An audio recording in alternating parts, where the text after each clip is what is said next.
Welcome back to season 2 of Top Crop. Today we got a special guest. You might know him, TikTok famous dancing trucker. We're going to be educated about our crops, specifically our top crops, which would probably be corn. Yep. One of the top crops. We've been talking about our relay crop, wheat and beans.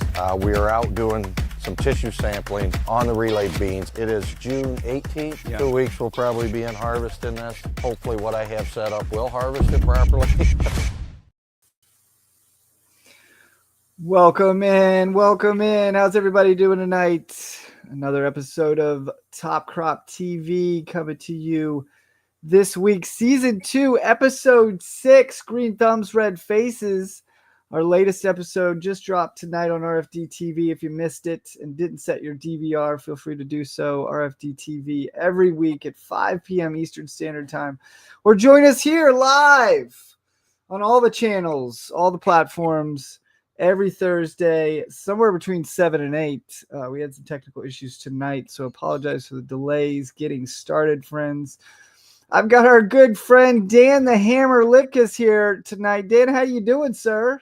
Hey, everybody. Well, I'm doing good. I got sat down and, well, as you know, the technical difficulties had me half pissed off, but I do have a bottle of Jack Daniels here, so I'm starting to simmer my technology difficulties down a little bit, so I'm good. There you go. Well, I'm glad we got it going. I apologize for the delays and all the frustration getting the technology to cooperate tonight. It just didn't want to cooperate. Something you've never seen on the farm, though, I'm sure. That's why I hate technology. I hate it. Well, that's why I was a little surprised to see you testing that new tissue tester this year.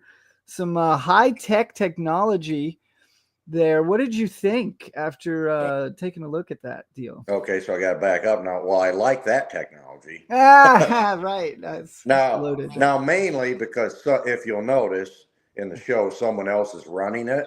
If I was running it, I would probably get frustrated with it. But someone else is running it that knows what the hell they're doing. Right. So, yeah, that thing gave us some really good information this year, and we're going to want to continue to use that in the future. Brad Forkner helped us a lot with that, and really liked the info and instantaneous information. That's the big thing with that.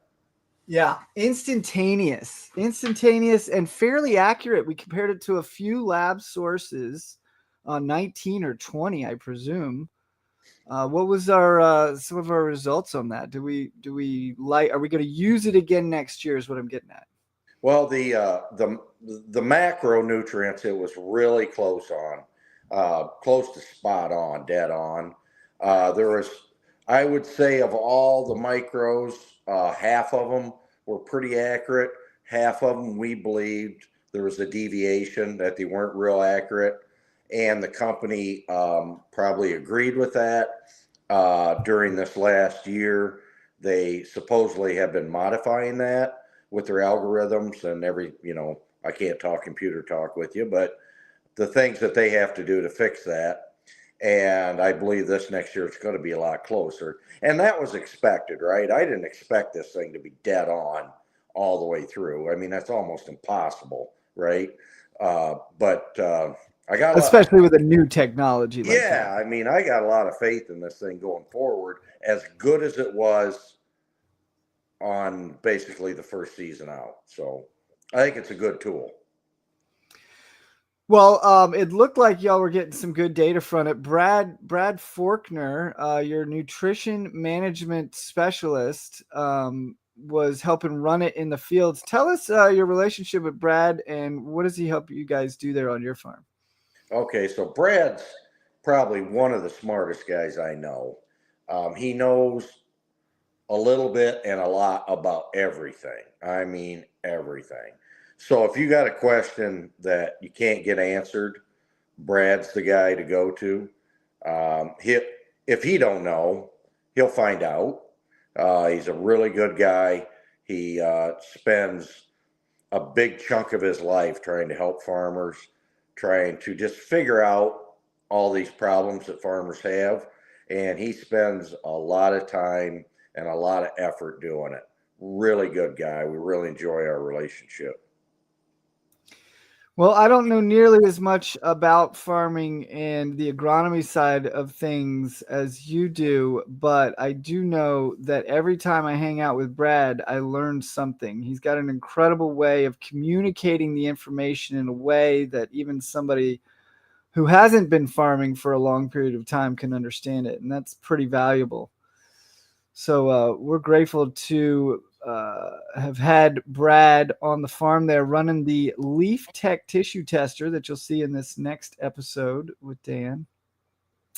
And then we're also going to take a look at Corey Atlee, who had a special guest, the Dancing Trucker, took a visit to the Atlee Farms over in Ohio, and he did a little rain dance for us in this episode because we needed some rain. So I think some rain came out of it, so it ended up just, a little intel for you. But I think it worked out. We got some rain there, but we did have some good yields there in Ohio. Turned out at the end of the year, so some good agronomy there and some good trials being done in Ohio. We may have some more special guests tune in for the after show. We're not headed to the show yet, but I just want to let everybody know, in case you're just tuning in, to stick around for the after show after we drop episode 6 here, because we could have some more special guests. So, Dan, what was a highlight for you of this entire last season? What was something that stuck out to you, something you learned, or something that just ended up really, you ended up being really grateful for this last season? Well, probably, we're always trying different and new things, and which in this episode is showing this relay crop system with wheat beans. And that's probably the thing I enjoyed the most during the year, and also probably hated the most during the year during harvest, because we ran into a rainy period and we had a hard time getting it harvested. This would not be the norm for us as far as trying to get wheat harvested. So the beans actually blew through the wheat, and we had a little hard time harvesting, even as well as I had the head set up. So, but I had a lot of fun with it. I really learned some stuff, and I got to just do something that I've always wanted to do before that I've never done. And that always kind of trips my trigger. So that's probably one of the highlights of my year, was getting that done. Along with, we had our best overall farm averages for corn, bar none. So as a highlight, just as far as that, as a corn farmer, best crop ever. That's kind of a highlight, I guess you would say. Love to hear that. Not every year you get to hear best crop ever. Hopefully we'll have another good year. And didn't you have a corn contest entry this year? How'd that turn out? We did. We got first place again in Illinois in a division. There's several divisions in Illinois, but we got first place. That's 9 years in a row with a first place. So kind of proud of that. I guess we must be doing something right once in a while, because we're, I guess, consistent. If I'm going to say anything, I guess we're consistent. Yeah. Well, consistency is key in farming, as we know. That's how you know something's actually working, because usually you got to try something for a few times, a couple years, 2-3 years before you know if it actually works, usually because of the weather, right? Well, the weather has a lot to do with it, for sure. Well, a lot. It has most of it, to do with it, really. So. Yeah. Yeah. So what are some other things you're going to try next year? I know a lot of people saw the relay, wanted to know, is the relay happening again? I think you've answered us before on this, but for those that weren't with us before, what are you going to do relay wise next year? Okay, this year. So I'm actually going to skip a year on the relay, just because of the way the fields work out. I am going to have, which we did 2 years ago, it's still going to be a wheat double crop soybean, but it's what we did 2 years ago, and we showed that on the show too. But we're going with an ultra early wheat, and trying to get that window earlier. Some of these fields are a little smaller with point rows. The relay, I kind of like some longer straight rows with that, just the way it works. So this year we're going to be doing that, and then probably next year we're going to be trying the relay again on those fields that we did it before. Well, that's good to know. Now the reason, and I didn't get it in the episodes as much as I wanted, but I think I did get some of it in there. The reason that we did, tell us the reason why we did the wheat in the fields that we did it. Okay, so the reason I went, I don't like wheat that much, to be real honest. Seems like you can make more money with corn or beans generally. And they always are, wheat's just kind of they're always trying to dock you for everything.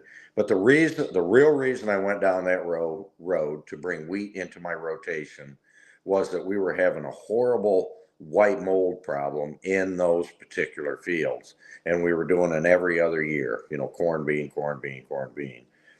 And the white mold, we tried everything. And believe me, we tried everything. These fields are fairly fertile. The beans would get too big, even though we tried to hold them back with hormones. We tried burning them back with fertility. We just couldn't hold them back. The beans would get too big. And it sits in a valley that will fog occasionally or fairly often. So that's very conducive to white mold. So I've been having trouble with that. And a couple of years ago, the last time we had, the corn bean rotation, the beans were pretty much devastated by the white mold. And I just decided, I said, I just can't do this anymore. I've took it to the edge. It just isn't going to work anymore. I've got to bring something. I either got to go corn on corn or bring a third crop into the rotation, which is what I decided to do. I brought wheat into the rotation, and that's how I ended up with that scenario.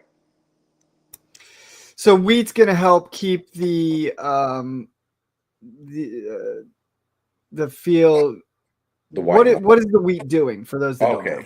All right. The wheat doesn't necessarily do anything to the white mold. What it's doing is putting me another cash crop into the rotation.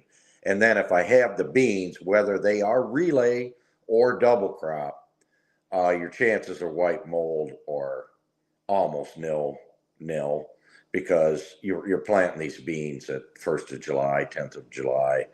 They don't get as big, right? And that's when you remember what I just said a few minutes ago about them getting too big. Well, that's not going to happen in a double crop scenario. And theoretically, white mold cannot grow if there's open canopy at all or sunlight getting down into the canopy. You got to have it dark and wet in there for white mold to grow. I mean, it's a mold, right? So that was the reason for it, just to get another crop in there. And with that corn and beans, 2 crops in 1 year, I can compete financially with corn. I can be in those same numbers as corn. And it's just good for the ground. I'm always big about that. So, throwing a wheat crop in there.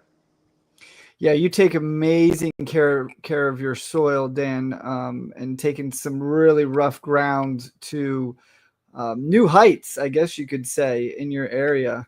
One of the other, well, you don't have to share if you want, but is there anything else that you're doing to help with? Because I know it was a big problem in that field. Were there any other things that you tried that maybe didn't work or helped also in the white mold issue? I know you're not alone in that. Well, so not in those particular fields, because we have tried a lot of stuff. I mean, we've tried Contans over the years, and along with plenty of fungicide spraying, and just never awesome luck. But I did find a product that we didn't use on those particular fields, but we used on more of our, what you would call just standard acres, that I also was getting white mold in. It's a product by the company's, oh geez, I don't want to say it wrong. It's the product is Prev AM, and it's a I'm forgetting the company name right now. It's on the tip of my tongue. Starts with an O. But that particular product is made from oranges, and that is the only thing I have ever seen. I did it this year. It killed the white mold in the field. We had an outbreak. We went in and sprayed that product, and it killed it. It is the only thing that I have ever seen that will stop it and kill it. It took a field that we would have had some big problems with, and we had very little yield loss after using that. Can I ask on what the approximate price, like what the, I guess it was obviously worth it. You needed to get rid of the mold regardless, but what kind of rate are we looking at and what kind of, well, that's the upside. It's fairly cheap. Oh, nice. That's the upside. It's cheaper than most of. It's basically kind of a surfactant, but it just kind of by luck works on white mold, and I think they found this by accident somehow. I can't tell you the story behind it, but if you're just using it regularly, like for suppression, don't hold me to these ounces, but this is all by memory. I think it's around 6 or 7 ounces. And then when we had a problem, after we decided we had a problem, a bad problem, I think we used 12 ounces. And I believe that cost per acre is in that, I don't know, somewhere between 8 and 12. I can't remember exactly, but not a lot, right? A bushel of beans, bushel and a half of beans to save. Oh, in that field, we saved 20, 25 bushel an acre, I'm sure of it. And when do you put it out?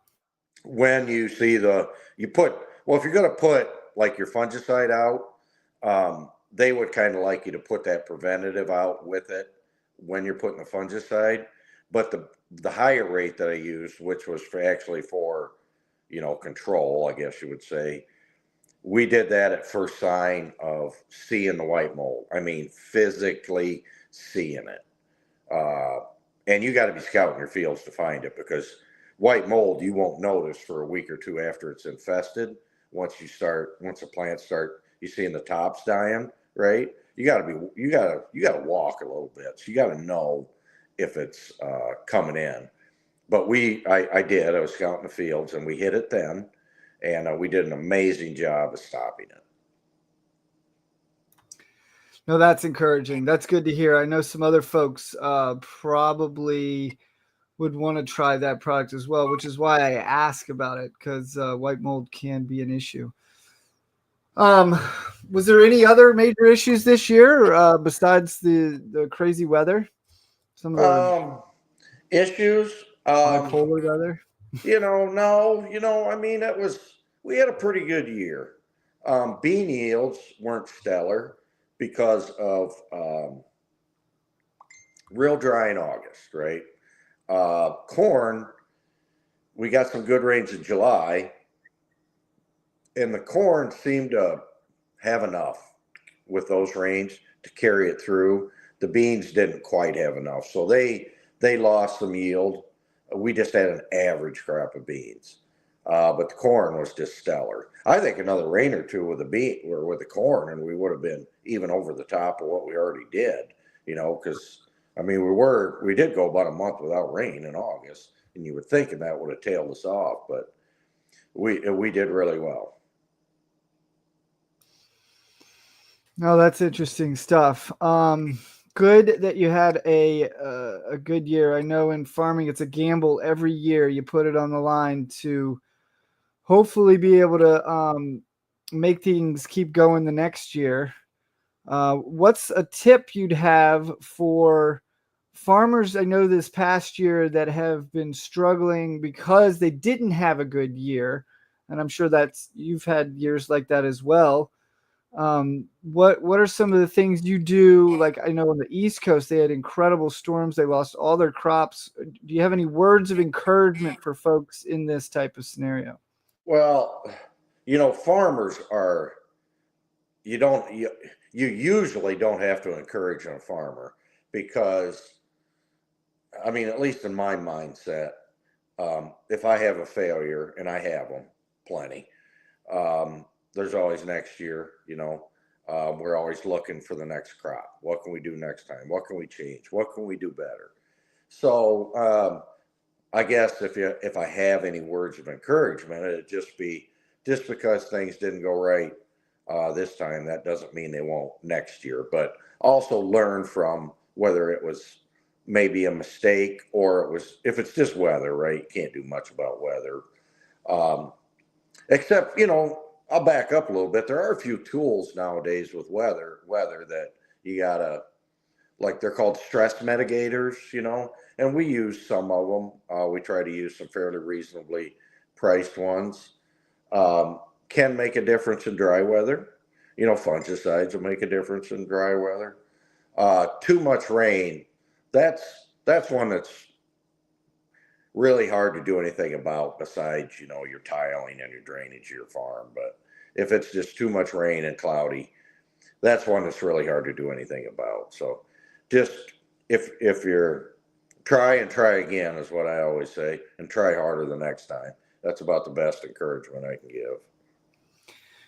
Well, and I hear, and not farmers, you're right. Farmers are pretty thick-headed and they try really hard to make it work no matter what it takes. Sometimes the weather doesn't allow for it. But I haven't seen too many farmers give up when they don't have the choice. But I have heard reports recently about farm equipment getting sold, land going up. I mean, it's, we're seeing some of that, at least, especially on that East Coast, where it was first a drought and then a huge hurricane that flooded and wiped everything out. So, well, like our friend Russell Hendricks out there, right? I mean, he had a tough year, right? Yeah. I mean, he had a pretty good crop coming, and then a hurricane pretty well wiped it out. And I feel for him. I called him and told him that. I said, man, that just sucks, because I know how much effort he puts into it. He puts more effort in than he puts 10 times the effort in that most people do. He just really spends a lot of time on his crop. And then to lose most of it, it's really heartbreaking and it's pretty devastating. But what he told me, he said, compared to the damage I saw with property and loss of life being the big thing, he said, my crop ain't nothing. We're lucky. So we got insurance. We can get by, but everybody's safe. That's the biggest thing. Yeah, perspective's a powerful thing, and he does have some of the best crop insurance in the country. Bass Agency, look them up if you haven't. But I was also thinking about one of the things I've seen that you do that I think helps your operation. You have to correct me if I'm wrong, but you stay very diverse. You've got some trucking, you're shipping, you're moving stuff around. You've got excavation. What are some of the other things that complement your farm, but also help keep you diverse? Well, we do some different stuff. I actually do less than I did 10 years ago, and that's just because of my age and I'm getting tired. But I got David too, my son, that does quite a bit. But we truck we almost do everything ourselves, right? We don't hire very much stuff done. So, we got our own trucks. We have a full line of excavating equipment. I used to do outsourcing some excavating. I worked for other farmers. I would dig basements, for people. I would do demolition. That kind of got me through my earlier years in farming. It's good cash flow. And then we still had all that equipment around the farm. So if we bought a piece of ground or rented a piece of ground, we could go in and had all that equipment, could do it so much more economically than trying to hire it all.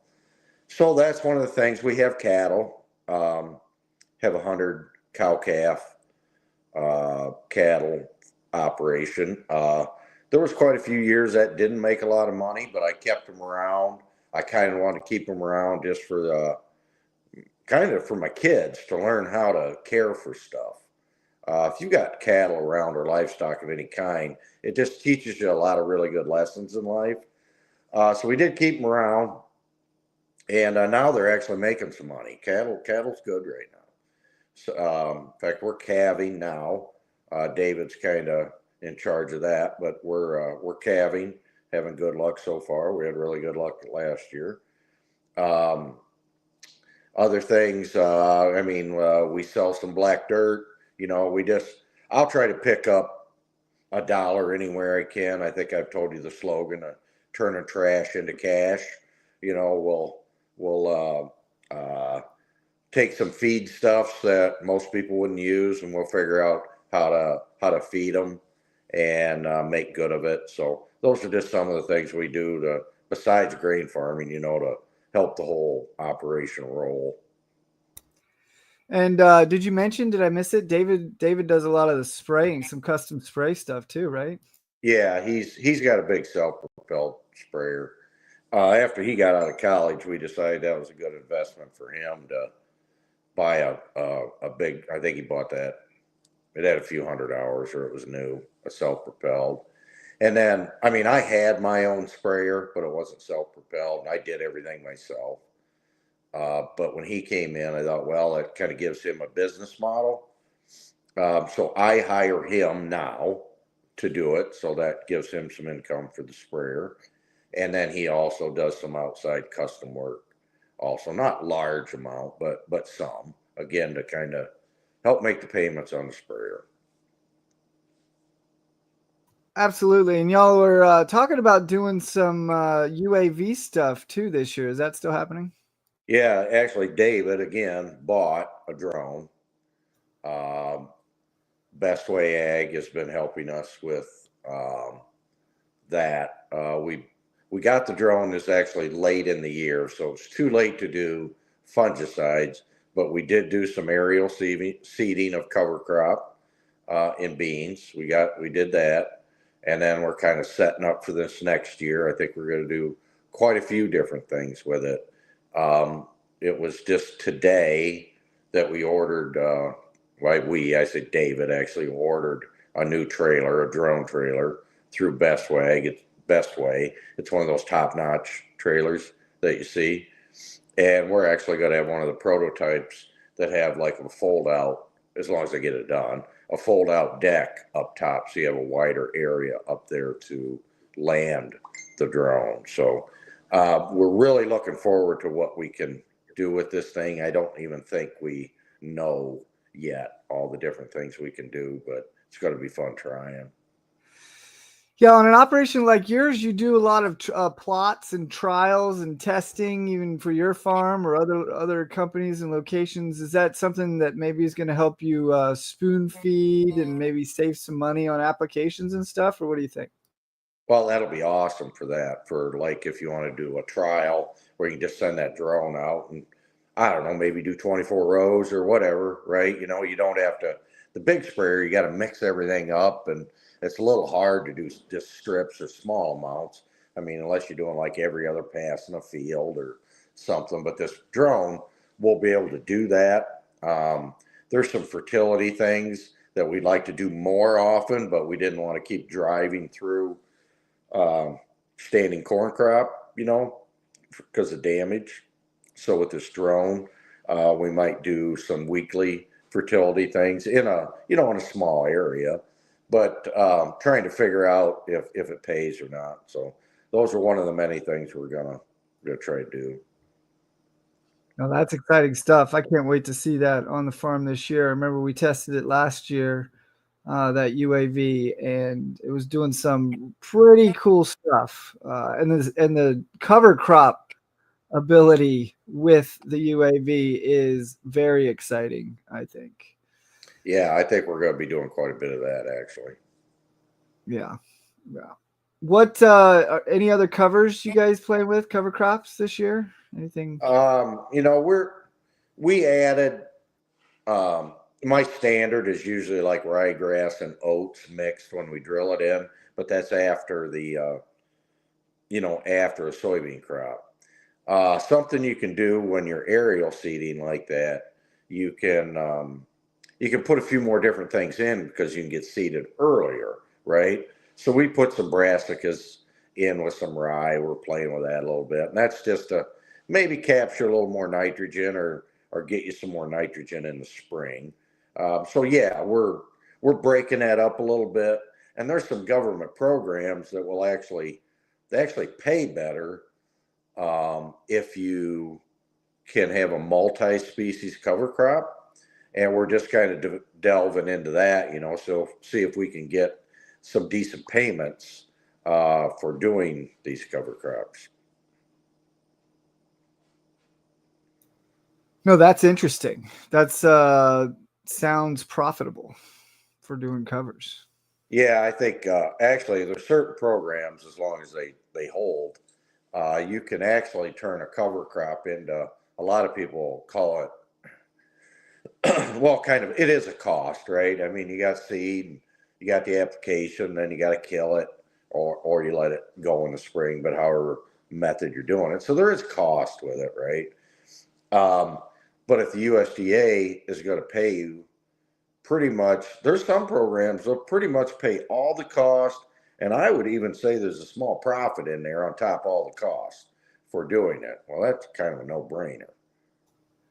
Yeah, and I think that's a big reason probably why a lot of people don't do it, is they think that it's just, a hard cost.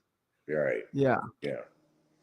But as you probably well know, that cost is technically probably considered an investment into your ground. For what reasons would you say? Well, that's always been my reason for doing it. I look at dollars spent on ground as well as I do as dollars spent on a crop, right? So we've done some pretty extensive cover cropping and things like that for, say, on a farm here where I live for 20 years. And we've taken the people say this can't be done, but it can. We've taken a 1.5% organic matter to 3.5%. Now it's been 20 years. I mean, we didn't do it overnight, right? But that's huge. That's a big deal. So it can be done.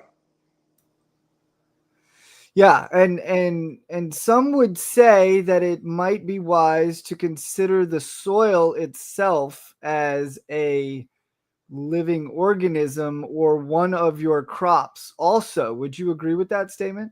Oh, I would totally agree with that. I mean, I look at soil, crops, cattle, human beings, all being in the same venue, basically. We're all living organisms. We use a lot of the same nutrients, believe it or not. Cattle and crops aren't that much different. Their needs are somewhat similar. So yeah, I totally agree with that statement. Yeah, I don't know. I know some of the circles that we've been running in more recently think that way, but I haven't always known that to be the case. I'm learning more every year, and it's just interesting to me to look at the soil itself as probably your most valuable crop. Oh yeah, your soil or your most valuable asset, maybe. Right. And then if you improve your soil, then you're going to have a better crop, and that's where the profit comes in. Like I said, sometimes it takes a little bit of time, and it is an investment, but I call it an investment in the future.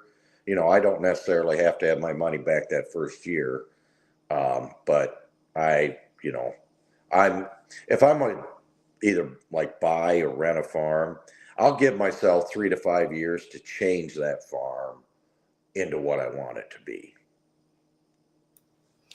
And there's also an argument to be made that there's more money potentially or more profit finding some ground, if you know how to fix it, finding some ground that's not as good and turning it into some great ground. Well, that leads back to what I said earlier, turning trash into cash. I mean, a lot of the ground that I purchased was stuff, I mean, it was literally stuff people didn't want, right? It sat in the market, just too poor, sandy, terrible subsoils. But those are the farms that, we put water on those farms. We've changed the nutrients. We changed the ratios. And now those are the farms we're winning the NCGA contest with.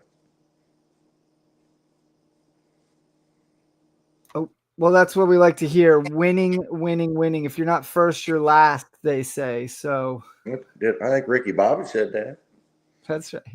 So congratulations once again for winning in your division in Illinois this year. That's pretty exciting.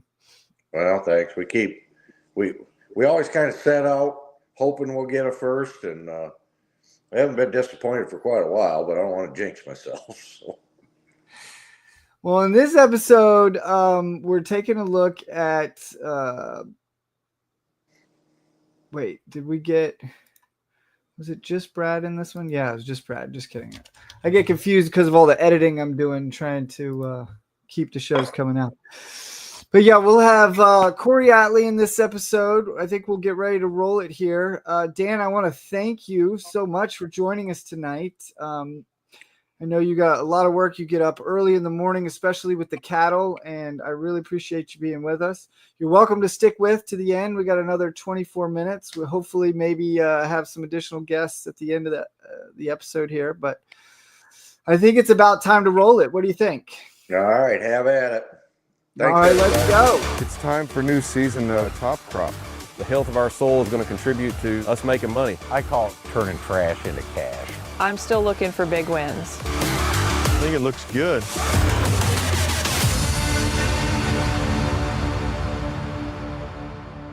Welcome to Top Crop. Mid-season, season 2, I guess you would say. We've been talking about our relay crop, wheat and beans. We are out doing some tissue sampling on the relay beans in here. We've got Brad from NMS Nutrition. He's leased one of these Leaf Tech, what's the right way to say Leaf it? Tech, Leaf ag. Tech Yeah. scanners, I call it. So we took a bunch of corn samples already this morning. We're gonna go take some more, but we're gonna get these relay beans in here. It is June 18th right now. These are 3.5 beans, which is later than I would normally plant, but we just looked and we're already throwing a few blooms. So planted April 11th. So I mean, that's all good news. You know, the earlier in getting them blooming, the better. The wheat is, I don't know, with hot, what's this, 2 weeks off yet, Brad? Probably 2 weeks, yeah. 2 weeks we'll probably be in harvest in this. Hopefully what I have set up will harvest it properly. This is all an experiment, but I think it's gonna go okay. So that's what we're doing today. Let's take a couple of these scans here, Brad. Okay, you want to get the whole trifoliate in, right? Yep. And probably like the last full one, I guess. So I'm gonna say it's that one. And now again, we'll watch our picture here and see if we can see 3 leaves when it comes up. You gotta look kind of close, but if you look really close in there, I think you can see those 3 bean leaves. Right, okay. Let's jump over one here, take one over here. So we got, hang on, Brad, you see there's a weed in there. Oh. See that? Okay. All right. Now you got to reject? Nope, hadn't Okay. started. Okay.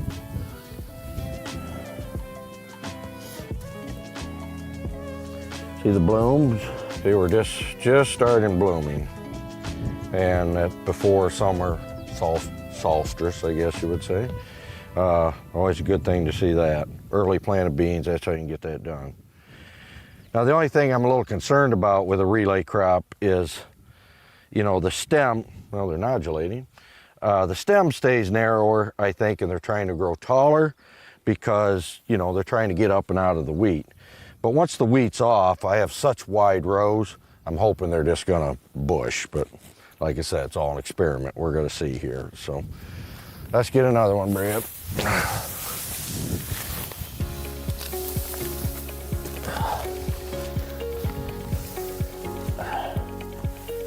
Beans are a little trickier. The other thing about these blooms coming out real early is this is one of the fields that we always have to watch a little bit on white mold. And if we can get those things bloomed and closed up, then if we get that rain, it's going to splash. We don't have to worry about any white mold here. Right. And when you tissue, like beans for this size of leaf, you know, I mean, I'd be out here.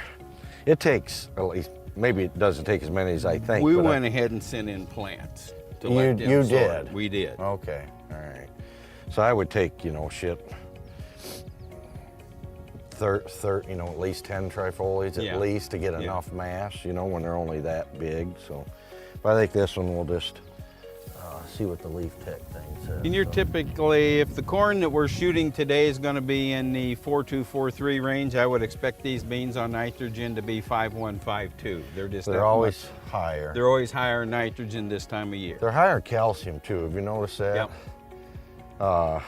Seems like the boron will show up a little bit easier in them too.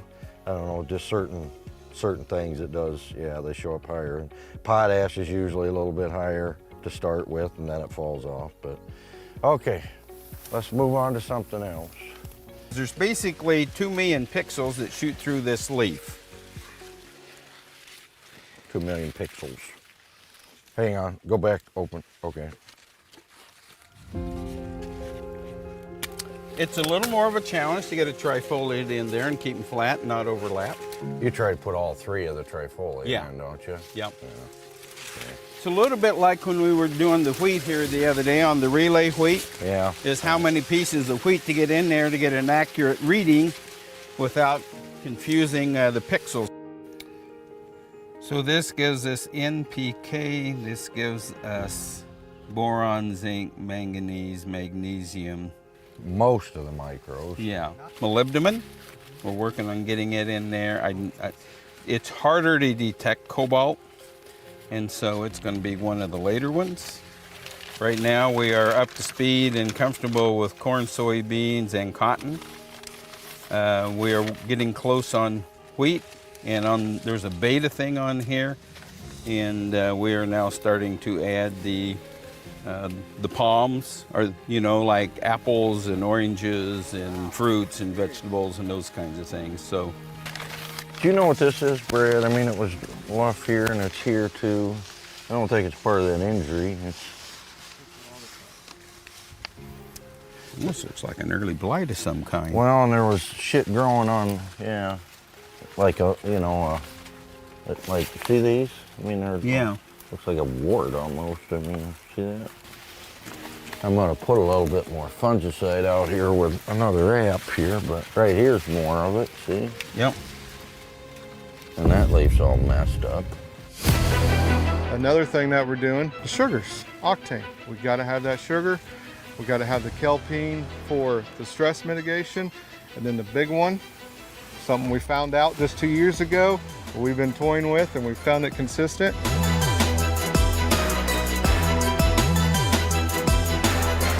Onward Max, 6.5 ounces. And let me tell you, the trials that we ran with that, there's a reason why it's going on every single acre of our corn.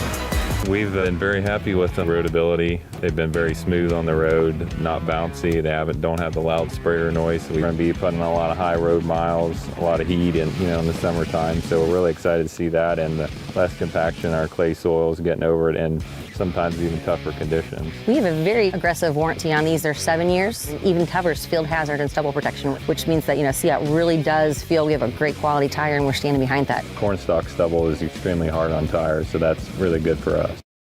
Hey, Top Crop, Season 2, middle of June. We're applying some of our Ag Explorer foliar products. We did it this morning. We have some representatives from Ag Explorer out here. Just kind of talk about what we're doing, the different products we've used, kind of the stage of the corn, and the benefits of using these certain things. So that's what we're out here doing today. We're gonna look things over. We might dig a few ruts here in a little bit and to see how things are progressing. Ben from Ag Explorer, your last name is Westendorf? That's right, Is that the right way to say That's it? right, yep. Yeah, Ben's, I don't know if I want to call him completely local here because he's in Iowa, That's right? right. And we're in Illinois, so not exactly local, but Midwest, Midwest agronomist local. for Ag Explorer. Suzanne's behind Seth there, hiding. She's our local Ag Explorer representative. So we got a couple people from Ag Explorer here today looking things over. I'm going to use your college-educated. I want you to stage this corn, Ben, because Sure. everybody stages it a little bit different, whether they count the very bottom Some tillers going on down there or too. not. Oh, there's a lot of tillers usually, yeah. Go V8, I believe. That's what I would call it, probably V8, yeah. You want to make sure you have that full collar, but sometimes that smallest leaf has already somewhat disappeared Yep. by now. But how did they teach you? Did they teach you to count the first one? Or? Yeah. Yep. Yeah. Looking for. They're going to start falling off here. They're burning off the first couple, and that's normal. So we got 1, 2, 3, 4, 5, 6, 7, 8. This one hasn't fully set on a collar yet. We're looking for a collar like on a shirt. Right. So we're not quite there yet. So. Right. So this corn does have some burnt leaves, which that's my fault. I did that with calcium nitrate on too hot a day. So I won't do that again, but it's grown past that now. It did kind of yellow it up didn't look real good for a couple days, but anyway, so what we did today, the application today, was the calcium products. What's the proper name of it? Full cal. Full cal. It's a 6% calcium. We put a quarter of that to the acre out. I'm a big believer in calcium.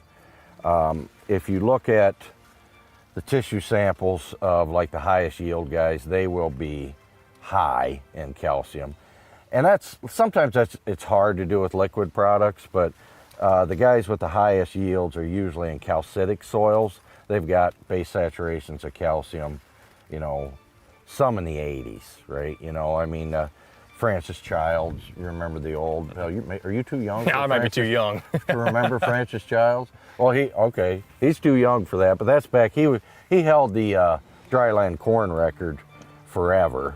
I think Russell broke it, part of top crop this last year.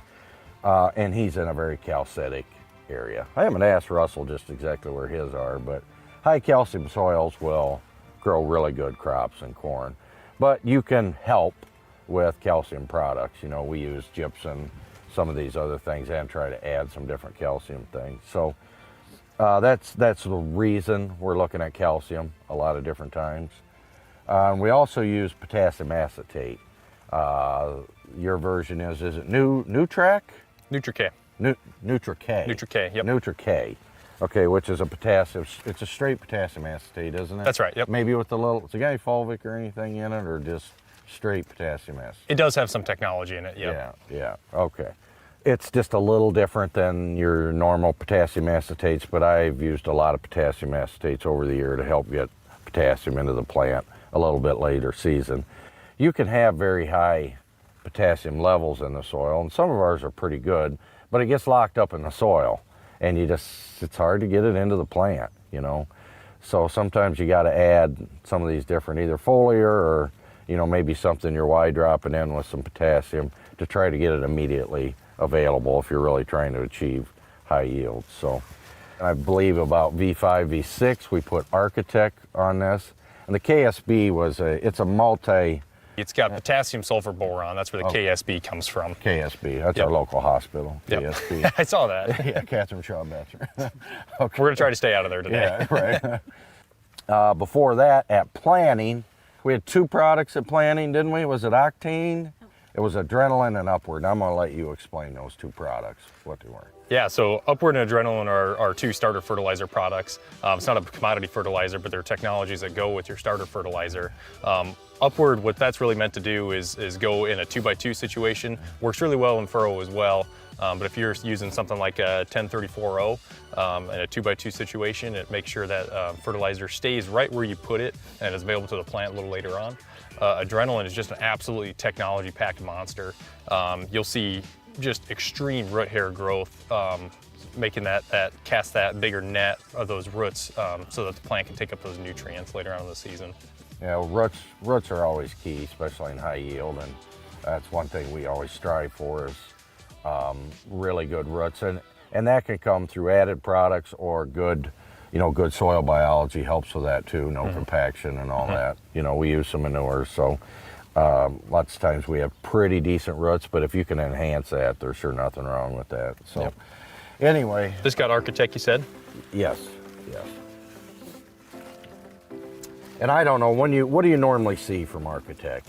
Architect, what we're looking at is if you would take do you have any untreated stuff around here? It's all treated? Well, yes, we do. So if you would we just have to walk over to it. That's all right. So if you were to take the same physiological leaf from the ground up, so if we go 5th leaf up on treated, we have to go 5th leaf up on the untreated. Yeah. And what you would see if you would lay the untreated over the treated, this is what you would see. You would see a bigger leaf, with the Architect. Yep. Okay. Bigger, fatter, wider leaf. Then we paired it with a sulfur KSB, right? Right. So then we're packing the food within that plant, within that leaf. So then later on in the season, when we need it to fill that kernel, we have it there. We call that source to sink movement. So. And wider leaves is obviously more photosynthesis, more, Yep. you know, everything going on. Also within that Architect is a micronutrient package to support photosynthesis as well. So. Yeah, I think I noticed there was some of that in there. Yep. Also. Nothing there is going to fix a deficiency, just the right amount to support photosynthesis. Right. Okay. All right. Let's move back into the kind of just off the end rows here, unless there's something you want to look at in here. I don't want to dig any right here because I consider this contest corn. Sure. And I hate to dig them out in here. But on the end rows right here, we can dig some you bet. if you want to do that. Another thing that we're doing, the sugars, octane. We got to have that sugar. We got to have the kelpine for the stress mitigation. And then the big one, something we found out just 2 years ago, we've been toying with, and we found it consistent.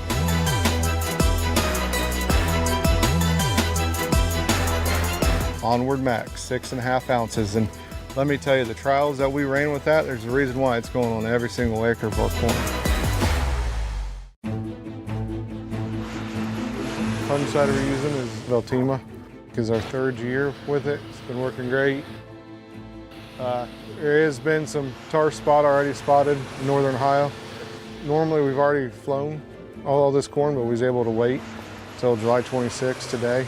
It's already past blister stage, starting to fill out already. We've been able to keep disease pressure away, and Veltima should protect us all the way through the rest of the season. Welcome back to season 2 of Top Crop. Here today, it is Friday, June 14th. We're out here checking on some corn crop. But today we got a special guest. I'd like to think that we just hired him, but you might know him. His name's John, but you might know him better as TikTok famous Dancing Trucker. How you doing? Thank you guys for having me out here today. We're gonna be educated about our crops, and specifically our top crops, which would probably be corn. Yep. One of the top crops, yes. Thank you for having me. Hey, thank you for coming, and we're going to probably put you to work by the time you get out of here. This is one of our first corn fields that we planted. Been off to the races ever since. We actually just got done spraying it last week. We got all the protectants on it. It's supposed to be 95 next week, so for a whole week. And like I said, we haven't had rain, so we gave it a healthy dose of the kelpine product. So we're trying to keep the stress away. Going to hopefully make it not stress at all. We're about to find out next week, but I'm not complaining. We've actually had some sunlight and some heat this year, and like I said, to run a real high yield on corn, we constantly got to flirt with the drought. So as long as we can get enough rain, looks like we're gonna get enough heat and sunshine, so we'll see how it plays out, but right now I'm pretty happy. I was always curious what the difference is between the corn on the cob we eat, and then I guess there's specific corn for feed, right? Absolutely, yeah. So this corn here is actually field corn. So there's what you eat, like what you see in the store, what we love to eat, what I eat tons of here in about another month, is sweet corn. I got you. So the main difference between the sweet corn and field corn is one is bred for test weight and for animals, your tortilla chips, corn syrup, that would be your field corn. Okay. Your sweet corn is bred to be sweet to the taste. So that's going to go into your canning corn products, that's going to go into your grocery stores of what you see. That's a lot more of an intensive workforce for that, because you have to have a special picker for that. You got to pick it when it's still green. Obviously, you don't want it hard, and eating sweet corn like that, we'd break all of our teeth. Right. But and just the taste doesn't have much flavor. So that's the biggest thing. But this corn here actually will go to Cargill and Dayton. And so what's interesting about that is all that is being made into corn syrup for Schmucker's jelly, Coca-Cola, and Pepsi-Cola. Oh, okay. Then you have corn used for fuel as well? Yeah, so ethanol is another place. Ethanol, yeah. Yeah, so if you go just 20 miles down, that's another place that we go to, and that's an ethanol plant. So they're using our corn in this area for that also. Another place, we have a lot of chicken feed places around here and hog farms. So I think it's Smith and something. It's got that good bacon. So this is Organics with deep injection. This is Organics with dry over the top. And it should be 18 rows to the next flag. And this is our Organics with dry fertilizer broadcast. The plant health is definitely better. We're seeing the first lower leaf is starting to stress a little bit. Here we might have been 1 or 2 leaves below the ear leaf that's already started to drop off and brown up. So I mean, the crop stress is a lot less where we had the Organics. Choose your herbicide. Choose your pest protection. Choose AgVenture. The latest trait technologies featuring the power of the Enlist weed control system, plus the quality and service you know and trust. Produce more bushels with 4-Seed Enlist and PowerCore Enlist corn from AgVenture. Visit agventure.com/corn traits to get a whole farm solution with the latest corn traits.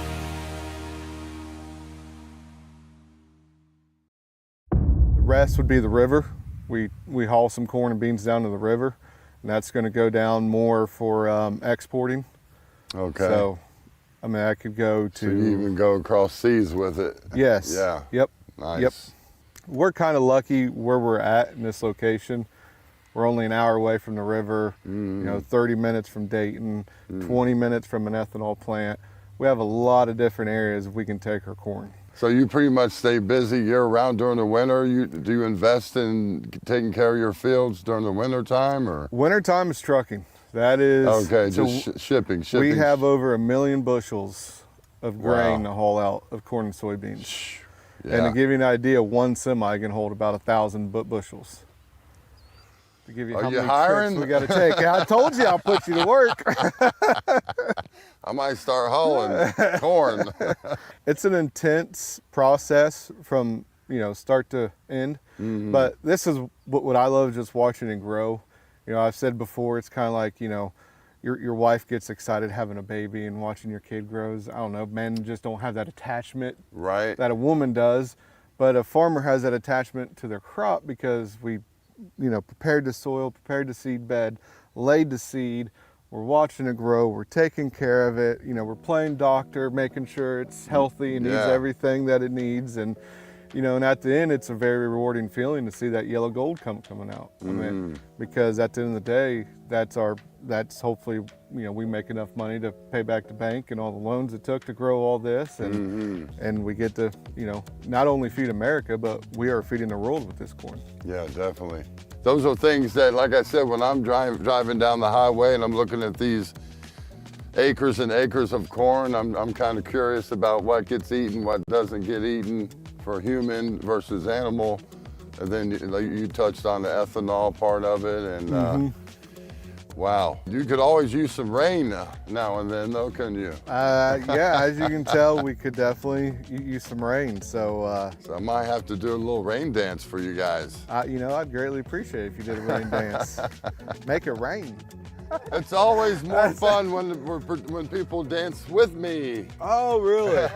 Well, I can't do the moves though. I mean, would someone like yourself inspire other corn growers to dance, maybe, or? Oh, I mean, I believe so. Yeah, I mean, it's always worth a shot. I mean, this could be the next. Maybe they all do the rain dance. This is the next silver bullet in ag right here. I mean, if you guys need rain, you don't pay attention to meteorologists.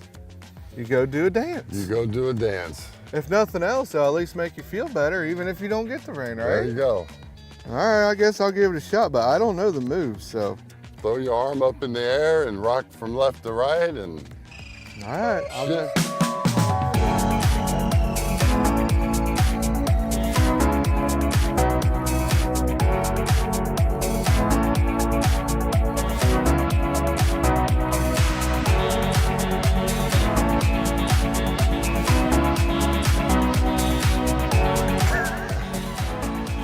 That's good. Left arm up.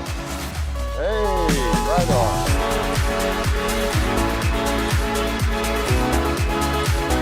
Shimmy with the shoulders. Hey, we're ready. Oh, I got bones cracking.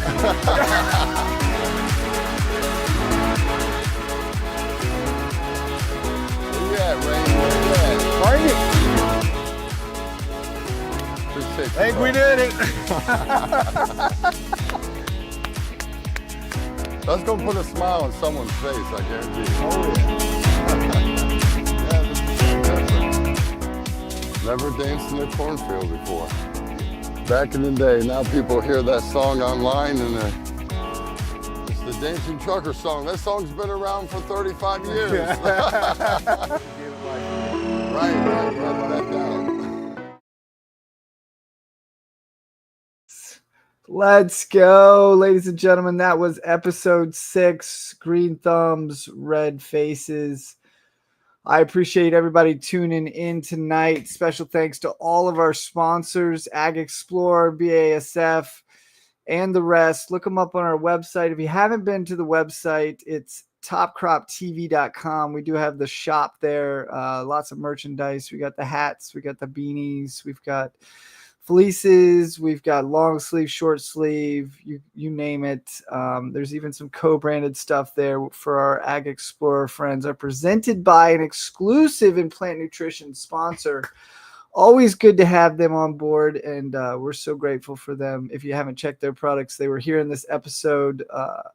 Dan Lipkus was visiting in the field there with them. You'll see more of them and their products. The experiments we did at Dan's location were bountiful. So we appreciate everybody tuning in tonight. My name is Seth Wood. Make sure you check our link tree on all the social medias. Make sure you peep us on the talk, which is always the green screen behind the scenes. If you want to have access to the team and the family, we built quite a community on the talk, and we invite everybody to join us there as well. We thank you for tuning in tonight. Make sure to join us every week, same time, same channel. It's so good to have you in. Special thanks to our viewers. You know who you are. We can't do it without you, and we do it for you. We're looking forward to seeing some of you in Denver coming up here this coming week. Sunday is the big start of the Commodity Classic, and we hope to see everyone there. Look for us, walk in the rooms. There'll be several of us with the Top Crop hoodies and the scan code, the QR code on the hoodies, walking around the room. So definitely scan the code if you see it, and jump over to our mobile app. Make sure you get all the latest content. About 170 episodes of content, 24-minute episodes on our mobile app and website that you get access to for free. And you can always check it on RFD TV. We got episodes of Corn Warriors and the Podfather on Amazon Prime, Acres TV. Thank you for all our broadcast affiliates and partners, Carbon TV. We've got so many, it's hard to mention them all. But y'all keep coming back. I appreciate everyone being here tonight. Thanks for all our moderators in the chat that take care of everything and make us look good. Y'all are amazing. You know who you are. And we'll see you on the next one, friends. Seth Wood signing off. Have a good night.